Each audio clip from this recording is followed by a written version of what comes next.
11월 19일 금요일 새벽 예배를 시작합니다. 사도신경을 고백하겠습니다. 전능하사 천지를 만드신 하나님 아버지를 내가 믿사오며 그 외아들 우리 주 예수 그리스도를 믿사오니 이는 성령으로 잉태하사 동정녀 마리에게 나시고 본디오 빌라도에게 고난을 받으사 십자가에 못 박혀 죽으시고 장사한 지 사흘 만에 죽은 자 가운데서 다시 살아나시며 하늘에 오르사 전능하신 하나님 우편에 앉아 계시다가 저리로서 산자와 죽은 자를 심판하러 오시리라. 성령을 믿사오며 거룩한 공예와 성도가 서로 교통하는 것과 죄를 사하여 주시는 것과 몸이 다시 사는 것과 영원히 사는 것을 믿사옵나이다. 아멘. 아멘. 하나님의 말씀 갈라디아서 6장 7절부터 10절입니다. 신약성경 갈라디아서 6장 7절로 10절 제가 읽겠습니다. 스스로 속이지 말라. 하나님은 업신여김을 받지 아니하시나니 사람이 무엇으로 심든지 그대로 거두리라. 자기의 육체를 위하여 심는 자는 육체로부터 썩어질 것을 거두고 성령을 위하여 심는 자는 성령으로부터 영생을 거두리라. 우리가 선을 행하되 낙심하지 말지니 포기하지 아니하면 때가 이름에 거두리라. 그러므로 우리는 기회 있는 대로 모든 이에게 착한 일을 하되 더욱 믿음의 가정들에게 할지니라. 아멘. 파종의 법칙과 감사의 법칙이라고 하는 제목으로 오늘 말씀을 증거합니다. 파종의 법칙이라고 하는 것은 많이 심으면 많이 거두는 것이다. 이렇게 씨앗을 심거나 무엇을 심을 때에 많이 심으면 그만큼 많이 거둔다. 이런 말이죠. 자, 그런데 이것은 감사의 법칙에도 똑같이 적용이 된다. 감사를 많이 심으면 더 많은 감사의 열매를 거둔다. 그런 말입니다. 어떤 씨앗을 봄에 심지 아니하고 또 여름에 가꾸지 아니하면 가을에 거둘 것이 없죠. 그러면은 겨울에 먹을 것이 없다는 말로 끝이 나는 것이죠. 아무것도 거둘 것이 없는 거예요. 먹을 수도 없습니다. 자, 그런데 봄에 씨를 뿌리고 그리고 여름에 가꾸고 가을에 거두면은 겨울에 먹을 것이 생긴다. 이것은 어떻게 보면은 자연의 법칙, 또 변하지 않는 그런 진리의 법칙이라고 우리가 볼 수가 있다는 것이에요. 여러분이 감사를 많이 하면은 감사할 조건이 희한하게도 더 생긴다는 것이에요. 뭘 감사하나? 감사할 것이 그렇게 많은가? 우리가 그렇게 생각해 볼 수 있지 않습니까? 왜 그러냐면 현실은 여전히 힘들고 어렵고 고통스러운 그런 현실일 때가 참 많기 때문에 우리는 의외로 감사가 나오기가 어렵습니다. 현실을 바라보기만 했지 그 삶 속에서 감사가 나온다고 하는 것이 얼마나 어려운가. 그런데 희한한 것은 이 감사를 계속해서 심다 보면은 파종의 법칙처럼 계속해서 더 많은 감사의 조건들, 그 일들이 생긴다고 하는 것이에요. 여러분, 날마다 감사의 씨를 뿌려보십시다. 더 많은 감사의 열매가 여러분의 삶 속에 가득가득 넘치게 될 줄로 믿습니다. 7절을 한번 다시 볼게요. 스스로 속이지 말라. 하나님은 업신여김을 받지 아니하시나니 사람이 무엇으로 심든지 그대로 거두리라 그랬습니다. 무엇으로 심든지 그대로 거두리라 그랬어요. 자, 여러분 씨앗을 심으면 열매가 나오게 되겠죠. 물론 때로는 온도가 맞지 않고 때로는 일기가 좋지 않아 많이 심어도 많이 못 거둘 때가 있지만은 우리가 일반적으로 씨앗을 심으면은 열매가 나오게 되어 있습니다. 무엇을 심냐에 따라서 그에 맞는 열매가 나온다는 것이에요. 자, 우리가 영적으로 한번 생각해 볼까요? 사랑을 심으면, 그러니까 사랑을 하면은이죠. 사랑이 나오게 되어 있어요. 선을 심으면 선으로 이 땅에 살면서 베풀고 산다면 선한 것이 나오게 되어 있다는 거예요. 반대로 악을 심으면 악한 것이 나오게 되어 있어요. 미움을 심으면 미움이 나오게 되어 있다는 거예요. 복음을 많이 심습니다. 복음의 씨앗을 심고 또 심으면 언젠가는 그 복음의 열매가 맺혀지게 된다는 거예요. 이게 뭐냐면 심는 대로 거두는 것이 진리이다. 그러니까 여러분 무엇을 심어야 됩니까? 좋은 것 심어야 되지 않겠습니까? 그래야 좋은 것을 우리가 얻을 수 있지 않습니까?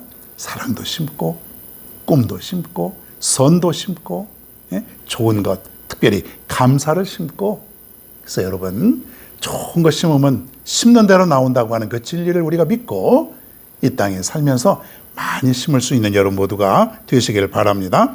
그리고 두 번째로는 고린도후서 9장 6절부터 7절에 이런 말이 있습니다. 이것이 곧 적게 심는 자는 적게 거두고 많이 심는 자는 많이 거둔다 하는 말이로다. 각각 그 마음에 정한 대로 할 것이요 인색함으로는 억지로 하지 말지니 하나님은 즐겨내는 자를 사랑하시느니라 그랬습니다. 다른 사람을 위해서 많이 베푸는 사람은 그만큼 많은 것으로 축복을 받지만은 적게 베푸는 사람은 그 축복의 양도 작다는 것이에요.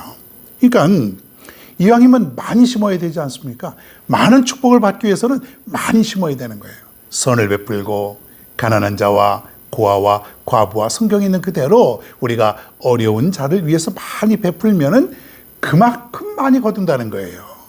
그러니까 여러분 성경 말씀을 그대로 우리가 잘 읽다 보면은 축복을 받는 비결이 성경 말씀에 나와 있다.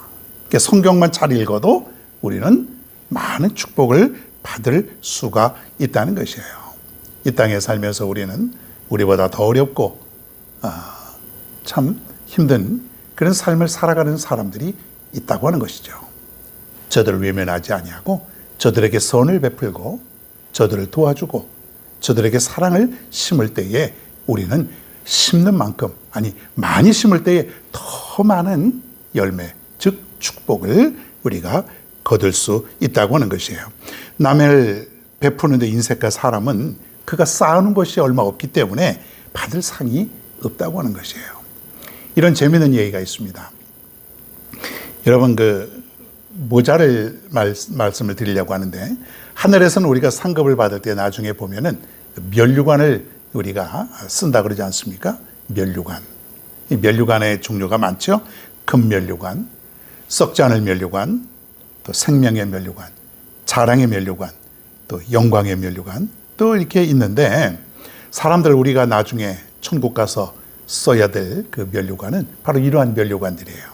이걸 써야 되는데 어떤 사람이 살아생전에 아무것도 한 게 없어요. 거의 없어요. 베푸는 것도 없고 오직 자기를 위해서만 사는 거예요. 불쌍한 사람, 어려운 사람 쳐다도 보지 않고 오직 자신을 위해서 살았는데 그에게 주어진 것은 뭐냐면 면류관이 아니고 개털모자다. 이 개털모자 많이 들어보셨을 거예요. 이 개털은 별로 따뜻하지도 않고 털 가운데서도 그렇게 쓸모없는 그런 털을 우리가 말하고 있지 않습니까? 이 개털모자, 우리가 나중에 개털모자를 써서 되겠습니까? 우리는 면류관을 써야 됩니다.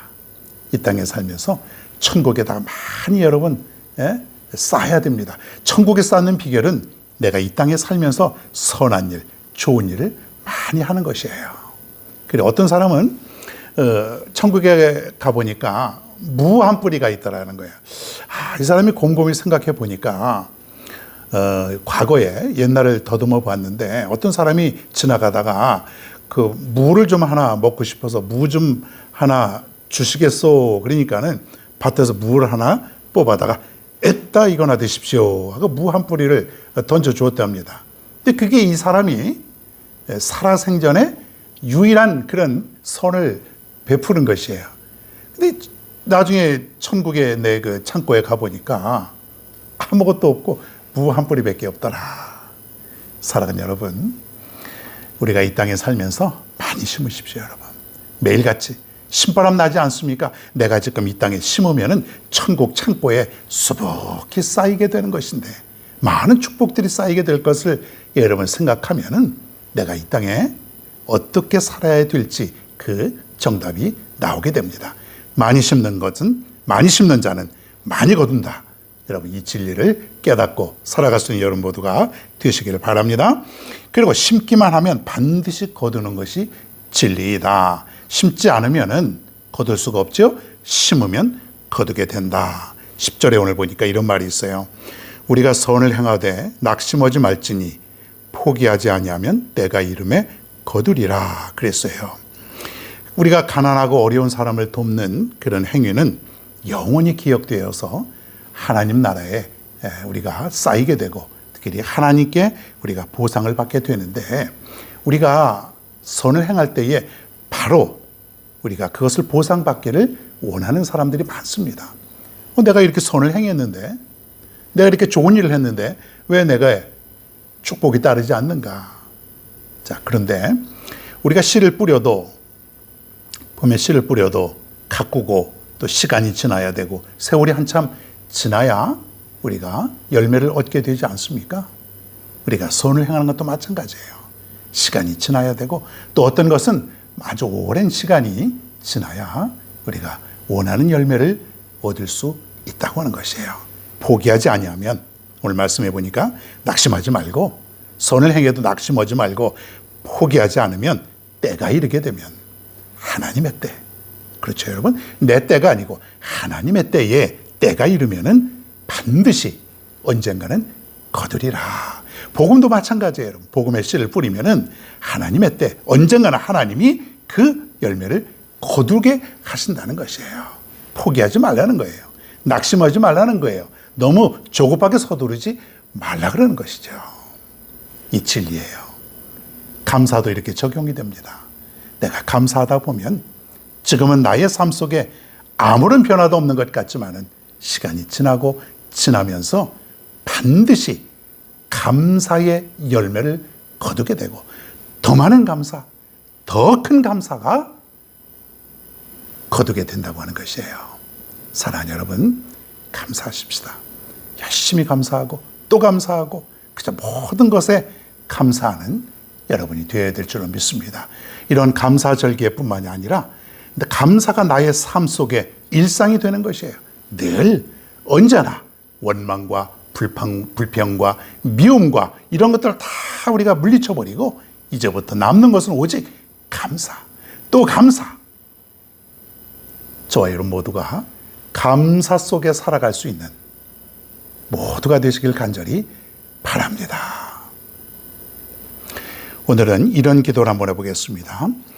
오늘은 죄사함, 구원, 천국 이러한 것을 가지고 하나님께서 나에게 죄사함을 주시고 그리고 구원의 길을 열어주시고 그리고 천국의 소망을 갖게 하여 주신 것에 대해서 이 시간 한번 우리 다 같이 감사의 기도를 드리겠습니다. 고맙고 감사하신 아버지 하나님, 오늘 우리는 정말로 하나님 앞에 다시 한번 감사할 수 있는 그런 우리 마음의 결단을 할 수 있도록 도와주심을 감사를 드립니다. 아직까지도 나의 삶 속에 원망이 있고 불평이 있고 조급함이 있는데 하나님 무조건 감사하라고 하는, 늘 감사를 심으면 감사를 거둔다고 하는 그런 말씀을 오늘 들었을 때에 힘이 납니다. 그리고 다시 한번 감사의 사람으로 변화되길 간절히 바랍니다. 특별히 오늘 감사할 제목은 하나님 나의 죄를 사해 주셔서 감사를 드립니다. 죄 짓고 죽을 수밖에 없는 나를 우리 하나님께서 아들 예수 그리스도를 십자가에 못 박히시면서까지도 나를 구원해 주시려고 나의 죄를 용서하여 주시라고 하신 하나님의 은혜를 인하여 진심으로 감사를 드리옵나이다. 하나님, 내 죄가 날마다 씻김을 받고 내 죄가 하나님 앞에 용서함을 늘 받을 수 있도록 인도해 주시면 진심으로 감사를 드립니다. 하나님, 진심으로 감사를 드립니다. 죄사함 받고 구원받아 천국에 이르게 되는 나의 삶이 너무나도 감사를 드립니다. 세상에서 그 무엇보다도 가장 소중하고 귀한 것인데 하나님, 이 시간에 죄사함을 주시고 구원함을 주시고 그리고 천국의 소망을 가지고 이 다음에 우리가 영생하여 천국에서 영원토록 주님과 함께 거할 날을 생각할 때에 진심으로 감사를 드리옵나이다. 하나님, 우리가 우리의 삶 속에서 이것을 잃어버리지 않게 하여 주옵소서. 정말 우리는 죄사함 받고 구원받고 천국의 큰 은혜를 입고 살아가오니 늘 하나님 앞에 감사, 하나님 감사합니다. 하나님 내 죄사함을 주시고 구원함을 주셔서 감사를 드립니다. 죽을 수밖에 없는 이 영혼, 죽을 수밖에 없는 나의 삶을 하나님께서 구원해 주시고 천국에까지 이르게 하시니 나와 같은 아무런 보잘것없는 자를 인도하시니 감사를 드립니다. 진심으로 감사를 드립니다. 이 감사가 영원토록 사라지지 않게 하여 주시고 시간마다 이 감사를 깨닫고 살아갈 수 있는 우리 모두가 되게 하여 주시옵소서. 하나님 아버지 감사합니다. 오늘 이 시간 우리에게 깊은 감사의 은혜를 허락하심을 감사를 드립니다. 남은 인생 하나님 앞에 오직 감사만 하고 살아갈 수 있도록 도와주시옵소서. 감사드리며 예수님의 이름으로 간절히 기도하옵나이다. 아멘.